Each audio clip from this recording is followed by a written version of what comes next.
तो hi everyone, आज हम इस वीडियो में बॉयलर प्लेट एचटीएमएल की डिस्कस करने वाले हैं। तो बॉयलर प्लेट जनरेट कैसे होती है, हम लेकिन एंड नॉट का यूज़ करेंगे एंड जस्ट इंटर करेंगे। तो ये पूरा का पूरा एचटीएमएल जो होता है वो ये वीएस कोड जो होता है वो हमें एचटीएमएल की जो स्टार्टिंग की बॉयलर प्लेट्स होती हैं वो जनरेट करके दे देता है। बॉयलर प्लेट मतलब इतना कोड हमें रिकमेंडेड होता है एचटीएमएल फाइल बनाने के लिए। ठीक है, सबसे पहले समझते हैं कि ये जो स्टार्टिंग में सब फर्स्ट लाइन लिखी हुई है not and doctype HTML, इसमें हम क्या करते हैं, इस पूरे डॉक्यूमेंट का टाइप बताते हैं अपने ब्राउजर को। ये ब्राउजर की इंफॉर्मेशन के लिए होती है। लिख देता हूँ BRO browser, sorry, browser information. ठीक है, ये ब्राउजर को इन्फॉर्म करने के लिए होती है कि अभी के लिए हमारे जो भी वर्जन एचटीएमएल का है वो पहले तो ये डॉक्यूमेंट जो है वो किस टाइप का है, तो हमने यहाँ पे एचटीएमएल दे दिया। इससे ब्राउजर को पता चल जाएगा कि जो भी डॉक्यूमेंट है वो एचटीएमएल टाइप का है। एंड इसके साथ साथ वो वर्जन भी ट्रिगर करेगा कि एचटीएमएल का कौन सा वर्जन चल रहा है, 5 चल रहा है, 4 चल रहा है एंड 5 पॉइंट समथिंग चल रहा है, ऐसा करके। एंड इसके बाद अगली लाइन में जो लिखा हुआ है वो एचटीएमएल एंड इसके साथ एक एट्रीब्यूट पास किया गया लैंग करके।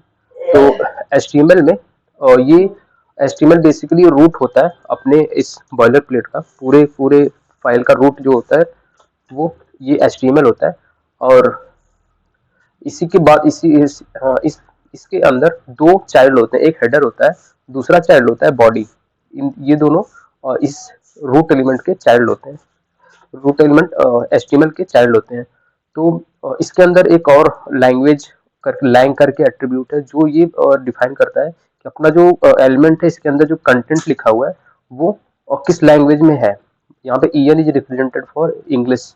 इसी तरह हम मल्टीपल लैंग्वेज दे सकते हैं।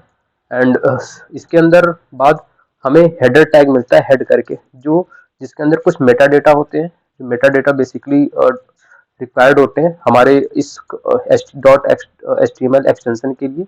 एंड एक होता है उसके अंदर हेड के अंदर टाइटल। टाइटल बेसिकली अपने जो भी हमने HTML फाइल बनाई है ये जब ब्राउजर पे रन करेगी तो उसका जो भी नाम होने वाला है, अगर मैं यहाँ पे न्यू वेब करूँ, न्यू वेब, तो ये हमने रन करेगा तो ब्राउजर पे जो कुछ भी नाम हमें अपने फाइल का या फोल्डर का रखना है, अपने प्रोजेक्ट का रखना है, वो रख सकते हैं।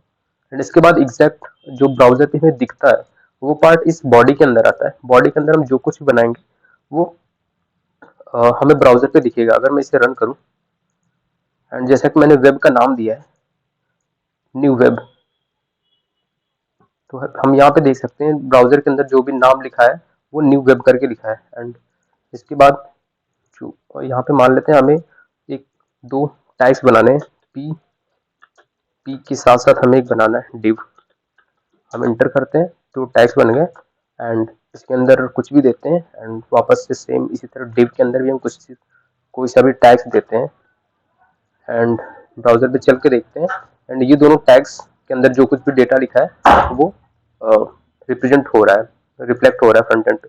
तो सेम इसी तरह और सबसे पहले हम समझ लेते हैं कि टैग्स जो होते हैं वो दो टाइप के होते हैं HTML में। तो सबसे पहले जो टैग होते हैं वो सेल्फ क्लोजिंग होते हैं और दूसरा सेल्फ क्लोजिंग नहीं होते हैं। तो जैसे कि डिव मैंने बनाया, जैसे अगर मैंने डिव लिखा और इंटर किया तो यहाँ पे एक तो ये टैग यहाँ से स्टार्ट होकर यहाँ तक है, इसको ओपनिंग टैग कहते हैं एंड इसको क्लोजिंग टैग कहते हैं।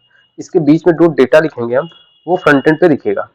ठीक है, एंड इसी के साथ साथ कुछ टैग्स जो सेल्फ क्लोजिंग होते हैं, जैसे BR एक टैग होता है, ये सेल्फ क्लोजिंग होता है।